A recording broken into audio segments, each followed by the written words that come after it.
Hello and welcome to today's video. Today we are here. It is finally time for our power rankings for the Overwatch League. Oh wow, I just made a mess of this document. Basically, we're doing our preseason power rankings. So what happened was I planned to do this based on games that assumed there was going to be a preseason, but there was not actually one this season.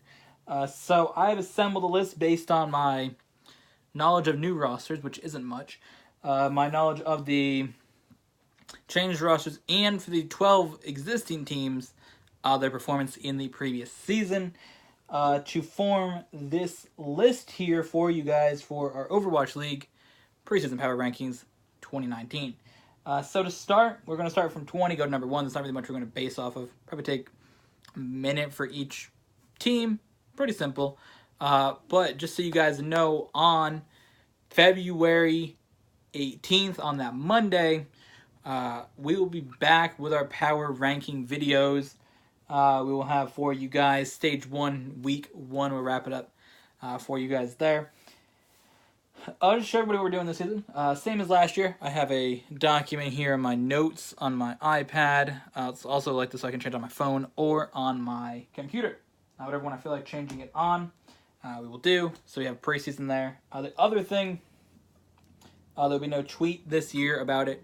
I don't think there's enough room to put all the teams there. Maybe. We'll see. But at the moment, I'm not going to confirm or deny if there's a tweet for each thing. Also, I have each team listed here by their actual names, not their Twitter handles. The other thing is we will have our season prediction for the playoffs for you guys coming soon as well. We did that last year, so we're going to do this year as well. So to start, number 20, we're going to start with the Shanghai Dragons. I know they've made improvements, but I can't give a team that has no wins a high ranking. I know that there's some dudes at ESPN that went on Overwatch League's show and said Shanghai Dragons are a top 10 team.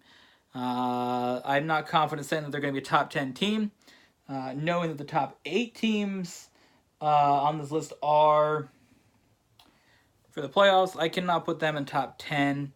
I'm pretty sure it's top 8, right? Let me take a look. I'm pretty sure, though.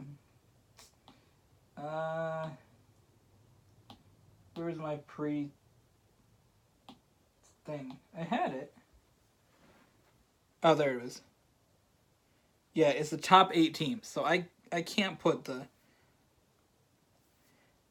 there's just no way that I can put a team that has no wins in the Overwatch League ever and is not an expansion team in that spot. I just can't do it. All right, coming in number 19, Houston Outlaws. I'll start them out low. You know, they got a high expectations for this season, don't they? Such a good team. Houston Outlaws, as you guys know throughout the season, I've always thought they've been a bad team. I've never liked the Houston Outlaws. I'll try to keep it unbiased as possible throughout these power rankings.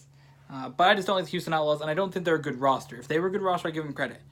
But they're not. Their best player plays Junkrat. Come on. Like, your best player plays Junkrat, your tank is bad, your tank plays garbage, your best tank you got rid of, and never played him last season. I can't. Anybody wants to dispute the facts, go look at the stats. Fact Fiction is better than Muma, stat-wise. Go take a look, then you can at me. Next up is Florida Mayhem. They're a team in a rebuild phase. I'm not really sure whether they cut a decent amount of players from their roster. I know they added one of the players from Seoul Dynasty who was bad last year, so I don't really think it's really an improvement, but who knows. Florida Mayhem, of course, in their rebuild phase this season. I don't really know if they're going to go for wins this year, but they're still down here at the bottom until they show that they don't take major losses. Next is the Atlanta Reign. New team. I don't really have high expectations for the Atlanta Reign. I just think that they aren't going to be built to contend in the playoffs. I think they'll get a couple wins, but again, down here, I think the top teams, if you look at the bottom, once you get past 15, then you kind of look at teams like, all right, these are good. Then once you get in the top 10, then you're like, these are really good teams. But Atlanta Reign at 17, not really expecting much out of. Toronto Defiant, I know Toronto is a team that's semi-popular with the normies. No, the Toronto Deviant is popular because of the first team from Canada that was in the Overwatch League, but I think Toronto will have a little bit of building to do. A lot of these expansion teams, I don't really have. The only one that I have in the top 5, I have one in the top 5, 3 in the top 10, and the rest of them are right around this area. So Toronto Defiant, again, they got some building to do. I think the teams from the first season, besides Shanghai, Houston, and Florida, have some advantage, including, we won't really put this one in there. Dallas Fuel at 15. I think that Dallas had a good end to stage 4, making the stage 4 playoffs last year, but they still have a lot of work to do. They got their tank figured out after they got rid of XQC. I forget who the guy was. It OGE's who they added in? They like those tanks with the 3 letters. They added in OGE. He was pretty good. They had Mickey doing things with the Brigitte, but I don't even know. I don't think the Brigitte stun meta is really a thing anymore. It's kind of shifted away from that, so I'm not really sure how good Dallas Fuel would be. Next, we have the Guangzhou Charge. I mean, again, the thing that happens with the Chinese teams is they get a lot of they don't get a lot of credit in Overwatch, especially about the performance in the Overwatch League from the Shanghai Dragons, who came in and for half the season was a all Chinese team, tried adding a couple Korean players, and it really just made more of an issue by adding language issues to the team. I think that the teams from China get a lot of they don't get a lot of credit, even though China did come in second in the Overwatch World Cup to Korea. I feel like they just still don't get a lot of credit due to Shanghai's disappointing first season. But I think Guangzhou Charge, and I'm going to say Hangzhou Spark at the same time at 13. 13 and 14, these two teams from China, I think are going to do better than Shanghai, but they're not necessarily going to compete for the championship, but they're up there. They could be one of those teams. So the thing, if you get in between like 10 and 15, they're not good enough to be in the playoffs, but they still could like upset a good team. And I think that's what it's going to be. But you look at teams, Toronto, Atlanta, Florida, Houston, and Shanghai, I feel like those teams are going to be fighting each other for like the worst spot. But we look at 10 through 15, those teams are really the ones that are could sneak into the playoffs, but I don't think they will. Next, you have the Washington Justice. The reason I put them higher than some of the other teams is because they have the coach from the New York Excelsior from last year when NYXL only lost 6 games and half of them they threw. So in the beginning, they only lost 3 games until the final stage. So I feel like their coach from New York Excelsior being on a different team, we'll see how it works out, if he was benefiting from really good players or if he's a really good coach. But we'll find out. So I put Washington Justice there. Next up, we have Philadelphia Fusion at 11. I know they made the season playoffs. I made the season championship, but they're not ultimately that good of a team. That's why I put them in the same category of like could pull an upset, but I don't really know if they will make the playoffs. Next, we have the Boston Uprising. They were a solid team once they lost Dream Casper or whatever his name is. Once he was gone, they edited mistakes, or they moved mistakes from the bench. And he was really good. But for some reason, decided to get rid of him. So I think that by getting rid of mistakes, they made a mistake there. He was a solid player, and to cut a good player from your team, I think they'll take a step back. Los Angeles Lakers are in a very similar situation. You can really put them actually lower, but since they were decent, they were better than Boston, I feel like, throughout the season. I'll put them up here. The Gladiators, who lost Fissure, I believe they traded him to Seoul Dynasty. I believe it was their trade. He was key to making that team good. We'll see how that ultimately works out on the 14th, the first day the Gladiators and Dynasty play each other. But I don't know, I feel like the loss of Fissure will be important to the team not having the player who made them good, because they were really bad. If you remember in stage 1 how bad the Gladiators were. They had like 2 or 3 wins. Then they had 3. So without having Fissure in there, I think that you'll see a problem for the team. Very similar to what we've seen in the playoffs last year. He sat out for some reason. I don't exactly know why. Apparently there was drama within the team. He denies it. Whatever. Doesn't really matter. The issue of him sitting out caused the Gladiators to lose. I think they could have potentially beat the Spitfire had he played. Coming in number 8 is the Chengdu Hunters. They're my highest on the list of the 4 expansion, or not expansion, but the 4 Chinese teams. I think that they have a potential to be good. I haven't really seen much about them, but from what I've seen from the Chinese teams, I feel like they have the potential to be the best of them. So we'll see how the Chengdu Hunters do throughout the season. Chengdu, I don't know. If anyone knows how to pronounce the names of these Chinese teams that aren't Shanghai, if I'm saying them wrong, comment down below, let me know. But yeah. Next we have number 7, the Paris Eternal. The reason I have them above Chengdu Hunters as one of our expansion teams here is because they do have a couple of players who have played in the Overwatch League that I know were good. Does they have Soon? He's on the team, and there was some other player. I don't remember exactly who it was, but I know he was on, I think, Philadelphia. Maybe it was the Shadowburn. Was he in Philadelphia? I think so. He's on the team as well. Right above the Paris Eternal is the Los Angeles Valiant. I feel like they're going to take a little step back by not having Soon, but they were still a good enough team to put them here in 6th. In 5th, we have one of the worst teams from the Overwatch League's first season, that being the San Francisco Shock, but I have them up high coming off of how well they ended the last stage. And the difference between how well they ended the last stage and the way that I was saying about the Dallas Fuel ending the last stage is Dallas Fuel's performance at the end of Stage 4 was meta-based. For the San Francisco Shock, their performance at the end of Stage 4 was seen towards the actual end of Stage 3. They had improved by the players. The young players that they signed when they made the team were finally 18 and able to play in the Overwatch League. They're built for Season 2. Something was said throughout the season. The first season, a lot of the announcers were saying that they're built for Season 2. And the Shock are really going to be good considering their play at the end of Stage 3 and 4 last year, if you guys remember that. They turned out to be a pretty good team. They could have, if they won a couple more in the first 2 stages, they would have actually been a playoff team considering how good they turned out being. So the Shock will definitely be a playoff team this season.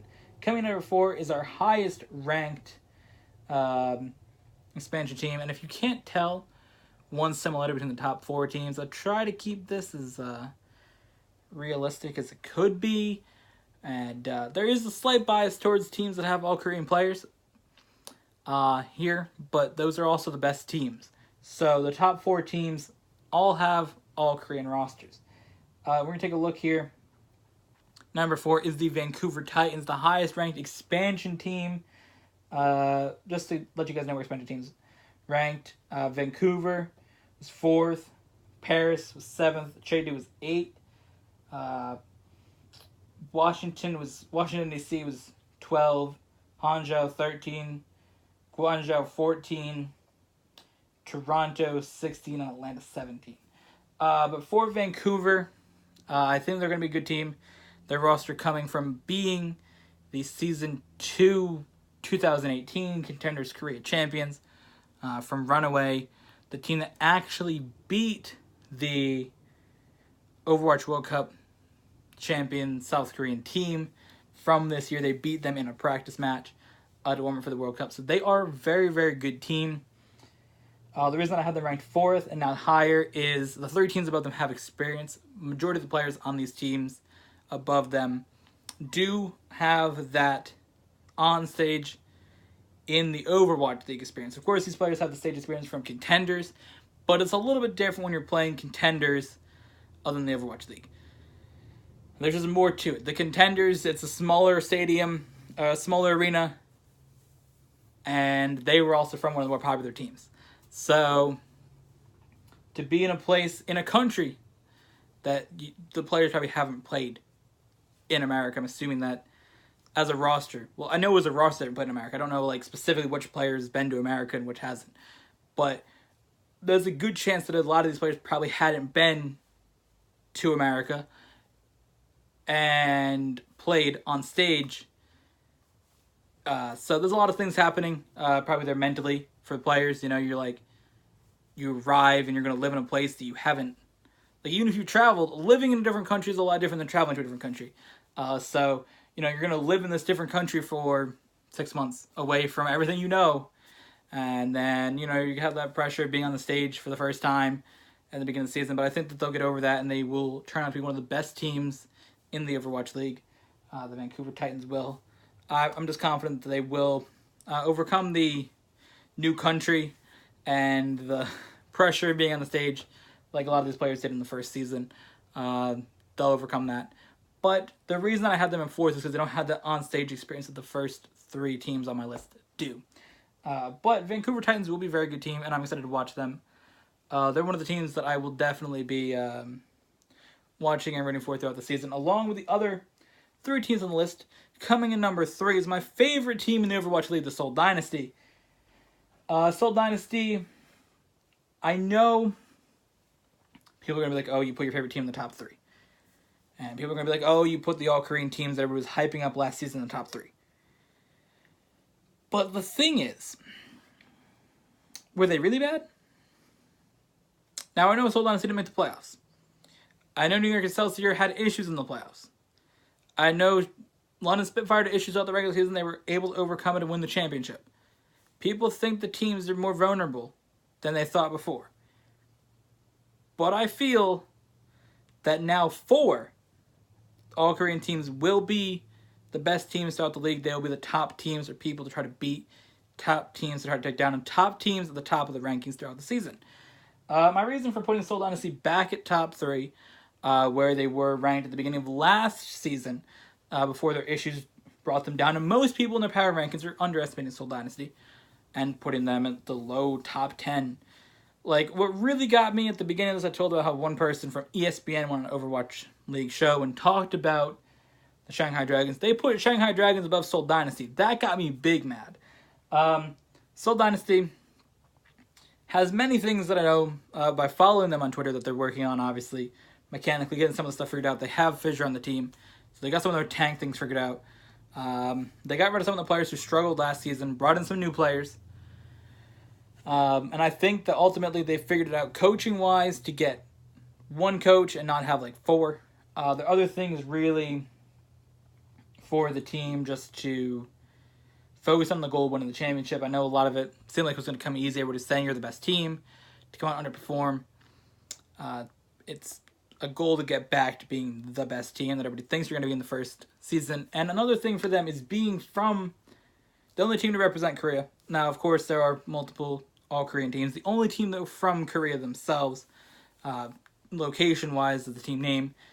Being Seoul Dynasty from Korea, having your team city be Seoul, I think that there's the expectation that the team from Korea is going to win. That's how esports work. The Korean teams are the best. And I think that they have that determination to come back and be the champions and be the winners and be like, hey, we're the best team. We're from Seoul. Let's win. So I have them at 3rd. They got team improvements, but I can't put them above the other 2 teams right now. But just so you know, throughout the season, Vancouver, Seoul, London, and New York will probably be our highest ranked teams for a majority of it, unless something drastically happens and they lose like 5 games. But coming in here at number 2, I'm excited to be back in this. I really am. I'm so excited to be back in Overwatch League, breaking this all down. It's so much fun. This is really what saved YouTube for me from quitting YouTube was Overwatch League, and I'm so happy to be back. I'm so glad to be recording this video. Oh boy. So happy. Coming in number 2, London Spitfire. London Spitfire, Season 1 champions. I have them at number 2 because they weren't the best team last year. And I feel like they still won't be necessarily the best team this season. But being the champions, being the team that is out here to defend their championship, I think London Spitfire will continue to be a dominant team. If I forgot, was it Birdring? Was he the one that was injured? I think so. One of them was injured, back from their injury from last season. I think he was injured in stage 3 or 4. He was able to obviously take a lot of time off. If he wasn't 100% in the championship, I don't know if he was. Just saying, if he wasn't, he's had enough time to rest and come back and be 100%. And I think that London Spitfire will be a very dangerous team. Everybody's seen that throughout the beginning of Overwatch League, stage 1, and then throughout into... they had a little bit of time there. Stage 2, they sort of went down. Stage 3. But end of stage 4, in the playoffs, they were such a dangerous team. But of course, coming in at number 1 is the most dangerous team in the Overwatch League from season number 1. From season 1, 2018 season. The New York Excelsior, the team that should have been the champion. They were in all 4 stage playoff championships. They did get eliminated in their first time throughout the playoffs by Philadelphia. But I think that the thing with the playoffs, that was the issue, was the 2 best teams in the playoffs, New York and... Well, I think New York and London were the best 2 teams in the playoffs. But the 1 and 2 seed, New York and Los Angeles Valiant, were both... They had more time left, they didn't have the stage, practice in the meta. When it came time, they didn't have enough time to adjust to London and Philadelphia's already played experience. So I feel like that's where that comes in. But New York Excelsior, I feel like, will be the best team still.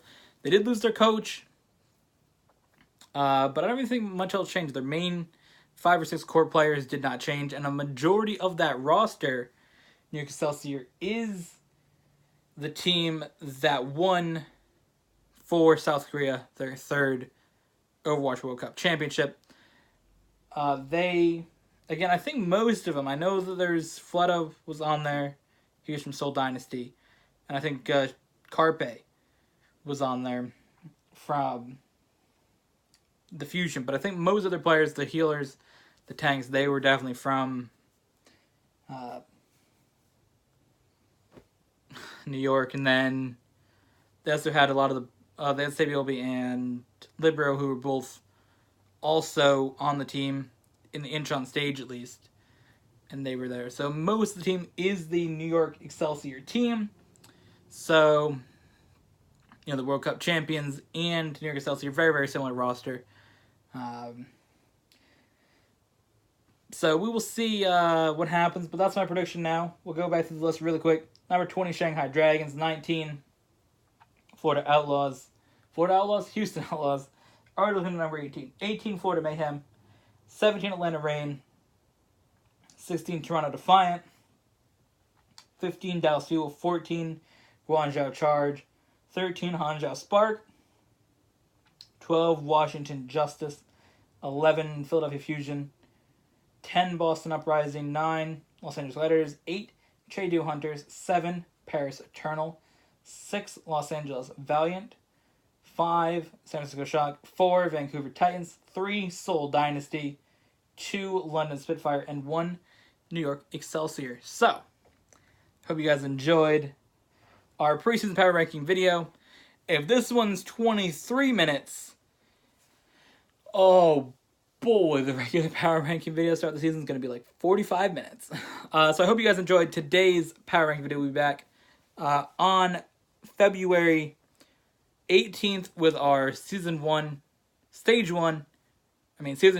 Stage 1, Week 1 power ranking videos. And then somewhere in here we should also have a preview, my prediction, and Lamima's predictions. I have his 8 playoff teams written down as well. We're going to see who everybody thinks is going to make the playoffs. So we'll see you guys in the next one.